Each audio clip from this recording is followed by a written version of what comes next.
far corner, and plus we have debris over here that we have to clear.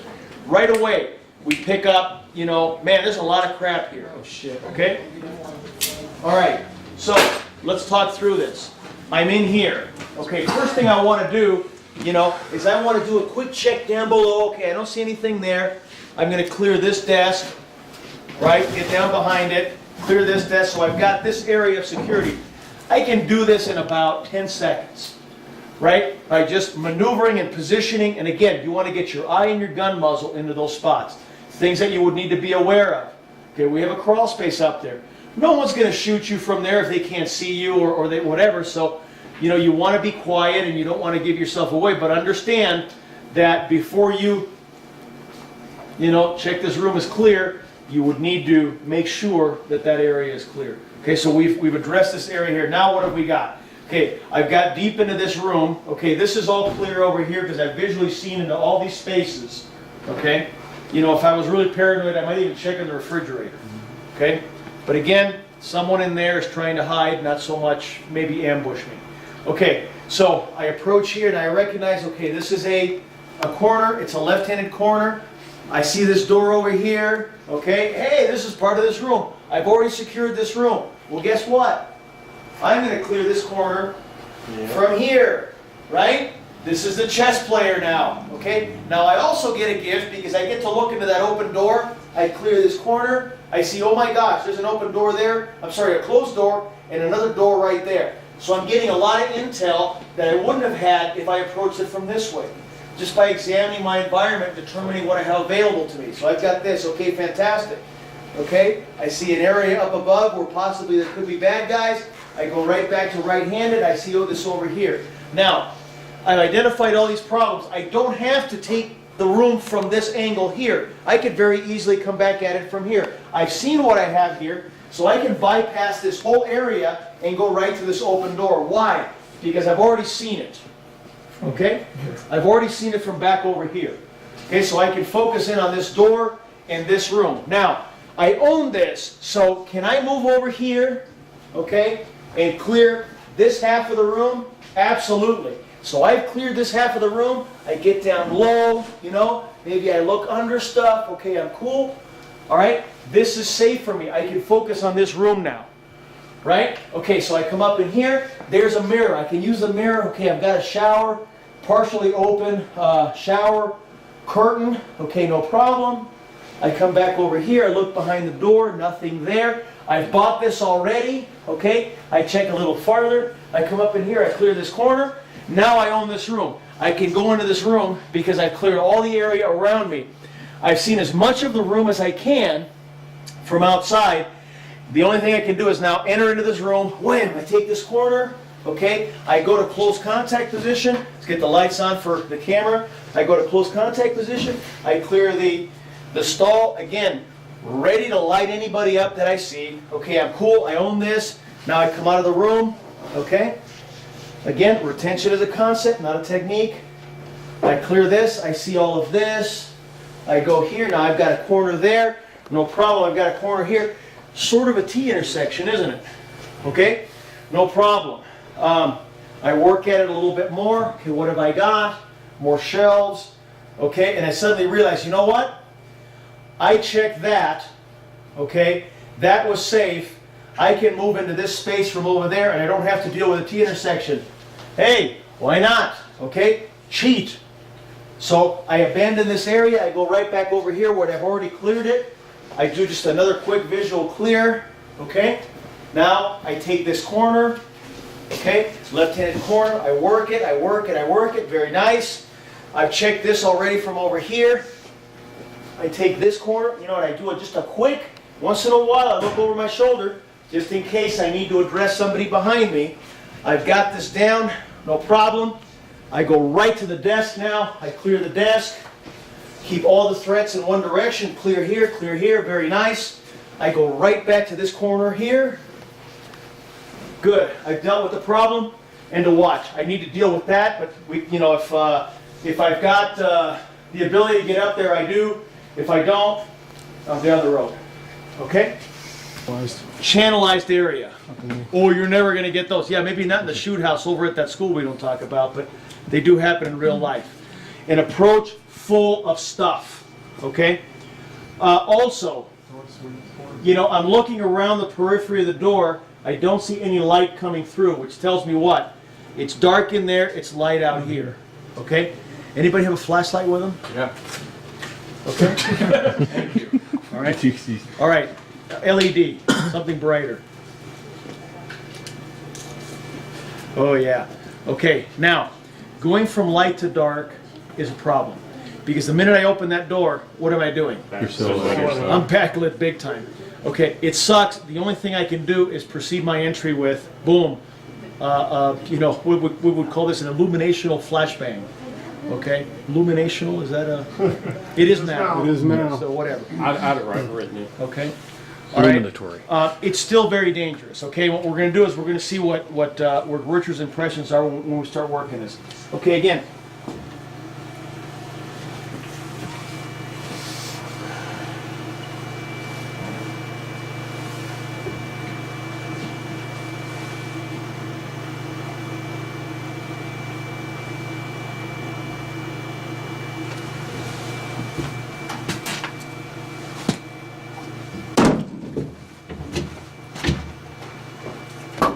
Okay? All right. Anyway, this is a tough problem any way you slice it. One thing I noticed that the hinges, obviously in auto shutting because of the construction of the hinges. Yeah, you can't really determine what that is. Okay, but you found out that, and as soon as I got up there and started pulling on it, the door's starting to pull closed. Okay, because what I want to do was open it part way, you know, use it, and I've opened this door 100 times, so I kind of know, but open it part way, use it for cover, open it a little bit farther, and then flash and move, okay? Problem is the door starts to close. Now what do? Well, now you're committed where you have to jump in there right in the middle. This is the kind of place where good guys get killed, okay, because it's just a bad place to be. If I had numbers and I knew what I had in there, what I would do is I would open it remote, basically get a guy over here, open up that thing, have 550 cord tied to it, okay? Yeah, put an MP5 right in there, open it up, he locks the door open, and we clear it from the outside. Okay, hard to do that by yourself. Okay, it's a bad spot. Now, as soon as I popped in there and I gave this, what did it look like in the camera? Yeah, okay. So, you know, at least it gives you a little bit of you know, safety when you're dealing with this situation. Going from light to dark is horrible. Okay, if I had the ability to turn off all these lights, I would. I can't, well, especially because we've got open windows and so on. I cannot equalize the lighting conditions between these two rooms. So the only thing I can do is use artificial light. And you know, and I gotta say, I agree with the Surefire guy. You know, the LED is substantially brighter than the incandescent. So look at the difference there. I don't want to make it an equipment issue, but is there any advantage to a strobe in a situation like that? No, not really. Not really. You know, again, the guys that sell strobes tell you that there is, but there isn't. Yeah. Okay. Where the strobe comes into effect, and we'll play a little bit with the low light stuff tomorrow. Where the strobe comes into effect is if you've got, well, for example, okay, Richard, go ahead and go back in there. Okay, you've got a strobe. Okay. Strobe. Now, what we're going to do is I'm just going to kind of hold this in place here. Okay, now come on up.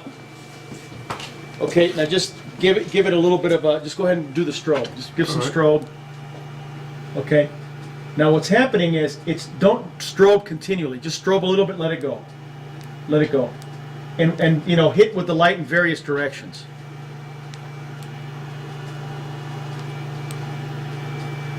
Okay? All right, good. Now, come on back out, Richard. Okay, what that allows you to do is this. Okay? From your perspective, you're in the dark, you know, you don't have a lot of visibility. What did that look like? A guy with a very weak light strobing it. Okay. It wasn't overwhelming at all. It wasn't that big a deal. Okay. What strobing does is this. Okay. If well, here, let's use this wall here. Okay. Now look at this. See that big halo of the light, and it's like way in the heck over there. Okay, above Alex's head, goes all the way around. You guys see that? Yeah. Yeah. Okay. Now watch as I get closer to this this wall. Look at that halo. Okay, you see what happens? So if you have an adversary that's paying attention, okay, and he sees, you know, this kind of stuff, okay, and he's watching, what is this telling him? Someone's coming closer. Okay, now look at the difference here, okay?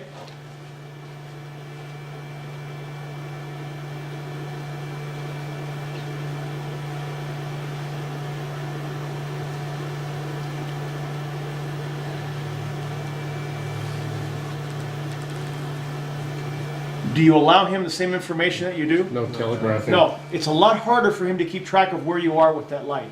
Yeah. Here's something else with the strobe that when we do our low light force on force, which we're kind of cooking right now.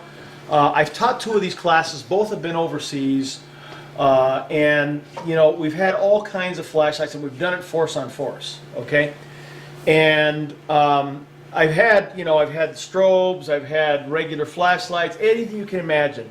And so what we do is we have the guys, we set up the suicide drill where, you got one guy over there, pistol in the holster, he's the bad guy. Actually, pistol by his side, he's the bad guy.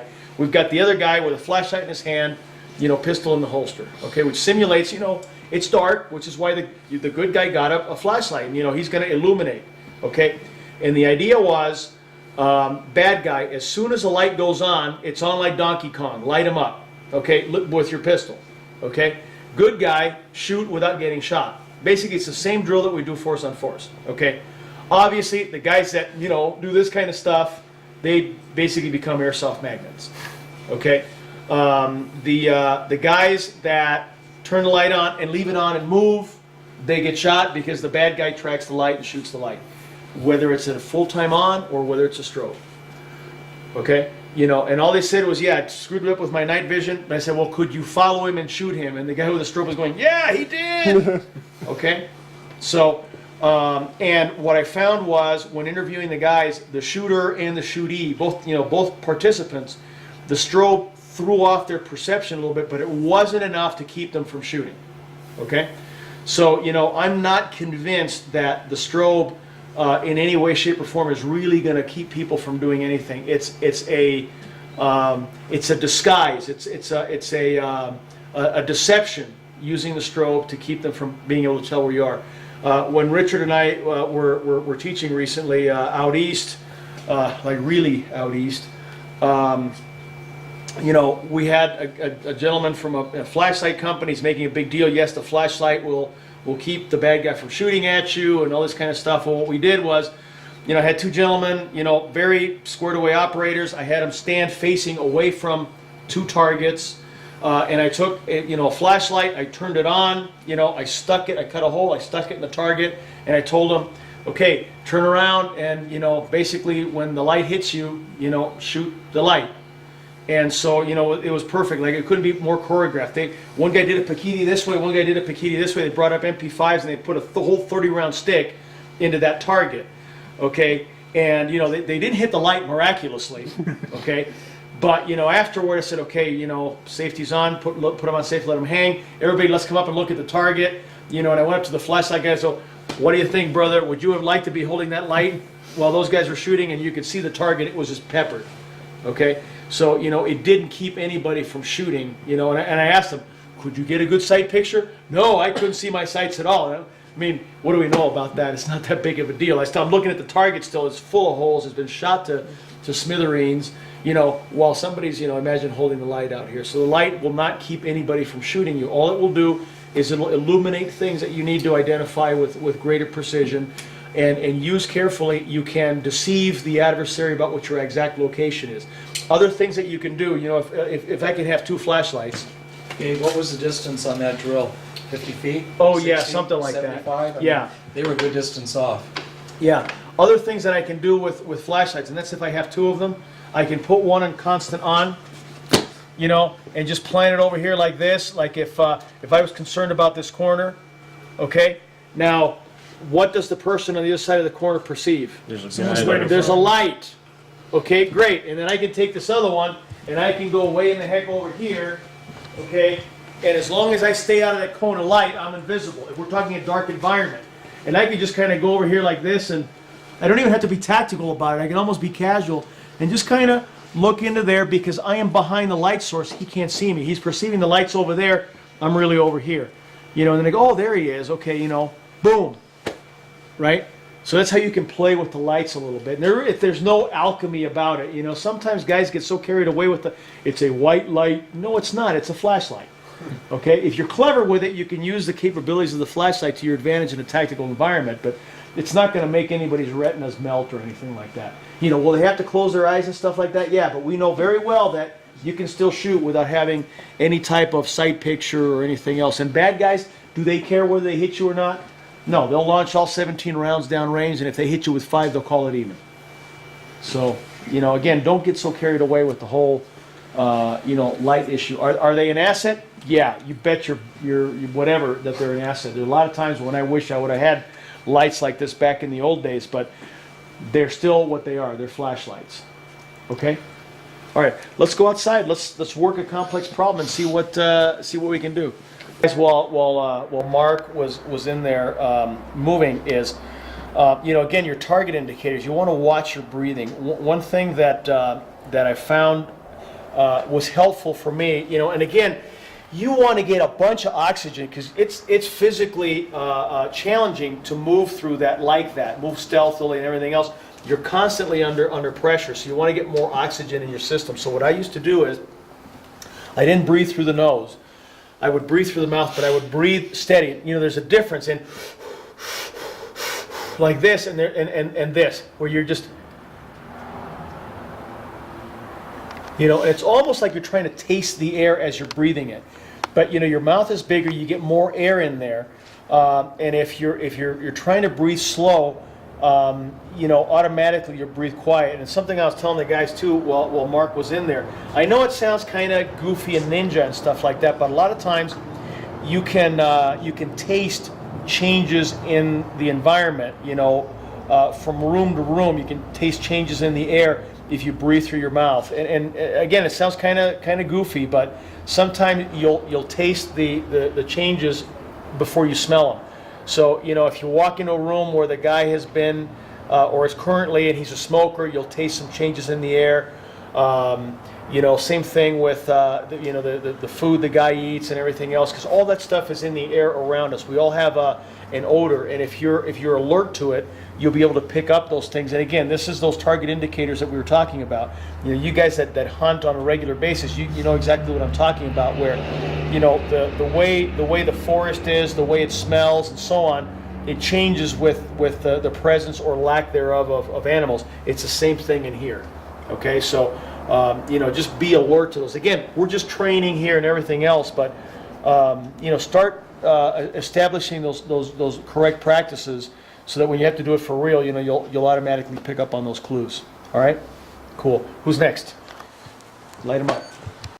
When you research history now and you go back to some of these gunfighters, these lawmen from the 1920s and 1930s, they were all using dynamic movement. It's not called that in their books, but if you read, they're moving and they're hitting the bad guys on the move and not being hit. And I was wondering how we got from that to regressing to the stand and deliver modern technique shooting. Okay. That's a real good question. Actually, there's an article in I think it's Time magazine where they interviewed Jelly Bryce. Okay, and Bryce was one of these guys. I mean, you know, he probably shot 40, 50 guys in his career, right? Maybe not. I don't know what the numbers were, but let's just say he was very active, even by the standards of his era. And you know, the article was about him having taken down, you know, one of the most wanted guys and everything else. And you know, as the story goes, one of his informants told him that the bad guy was in a certain room in a hotel. Well, it wasn't really a hotel like we would stay at today. It was the kind of, you know, how shall we say, you know, the type that you go to for horizontal recreation. You know, he states that he went up the stairs, opened the door, and stepped in, and there was so-and-so sitting on the bed pointing a revolver right at him. And, you know, Bryce was the kind of guy that was renowned for his marksmanship. You know, he's the kind of guy that could put a quarter out there and shoot it every time with his revolver. He's a fantastic marksman. And how he relates that he handled that situation, literally his words were, I jumped to the side, pulled my gun, and tore him up. Okay? Now, you know, there was no, you know, discussion about takeoffs or anything like that. He knew that if I stand here, we're going to trade shots, and from his experience, he realized that's not good. I need to not be where he's going to shoot. Now, the interesting thing is that he basically emptied his gun at the bad guy, but didn't hit him with all the rounds. You know, meaning that, again, what we've discovered with the force on force, that, you know, it's nice to have extra BBs in there because you're not going to hit with everything. I suspect that if he was around today, he'd probably be carrying a, you know, Glock 17 or 22 or something like that. But in any case, these guys, they learned a lot of this stuff on the job. They learned it from one gunfighter to another and so on. There was no shooting schools back then. There were also really no shooting competitions. There were bullseye competitions, but there was a very distinct difference between the type of you know, shooting competition, your marksmanship and everything else, and what gunfighters did. Now, you know, and these guys, I mean, you know, if you go to you know, like the Cody Museum or the Autry Museum or one of these places where you see a lot of the old guns, you know, they've got you know, little mini biographies of the guys that own these things, and these guys, you know, they were getting in gunfights every day almost. But none of their guns had you know, big dot sights or, you know, all the stuff that people tell you today that you absolutely need to put on your gun. They basically had the sights that came from the factory because the sights were small enough that at long range they could hit what they needed to with the small sights. At close range they point shot, and it wasn't there wasn't any need to change anything. Now what happened is that somewhere along the line people decided they needed to train large groups in mass. Okay, you know, when that happens, you know, well, now it's like out of you know, 100-person either military training group or police academy or whatever.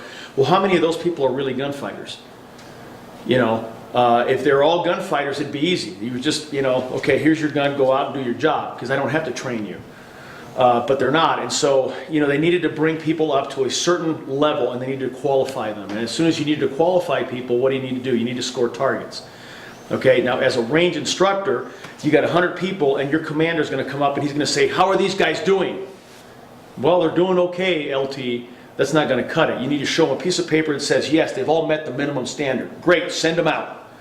Right? So now, you know, humans are lazy. What's the easiest way for you to get these guys to meet the minimum standard?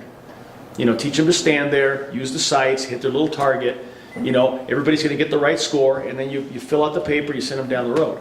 You know, and it started with you know, the large police departments in the east gravitated toward the west, and then, you know, when competition shooting became prevalent, you know, the same thing started where, you know, guys needed to find a way to defeat the competition and so on and so forth, and they developed shooting systems for a very artificial environment. You know, the whole modern technique, for example. A lot of guys say that it was born in combat and everything else. No, it wasn't. It was a steel man-on-man competition with targets, you know, at a great distance. And, you know, what the guys needed to do to win in that competition was bring the pistol to eye level, use the sights, and hit. Because the targets were so far away, and that was the nature of the problem. And so what happened is, you know, guys looked at that problem, they came up with a solution to that problem, and someone came along and said, yes, this is what we must do in all gunfights to prevail. No, it's what they needed to do in that particular controlled environment to prevail. But you take that skill set and you move it outside of that environment, and guys fail. You know, guys try to use their sights when they don't need to use their sights. They try to shoot from full extension when down here will do just fine. You know, and the problem is that a lot of these guys that are in the industry today, they're not gunfighters, they've never shot anybody, and so they don't know anything more than what they know. When we look at the old books, you know, books by, you know, McGivern and Fairbairn and Applegate and guys like that, these were people that were actually going out there and involving themselves in combat on a regular basis. You know, Fairbairn himself in his book discourages qualifications and competitions and everything else because he says very well that what guys will do is they'll try and find a way to game the qualification or game the competition, and they lose focus of what the purpose of the exercise is. And I think what happened is that somewhere along the line we got so focused into qualifications and scores and, little silver cups and things like that, that we lost sight that the reason we carry this is to kill other men, bad men that are trying to kill us. You know, and it turned into a little game. And so that's why we are where we are. You know, and I know that Roger's been doing a lot of study with the old you know, gun books. I've been doing the same, and there's a lot of lost knowledge in there that you know, we're rediscovering with our force on force exercises.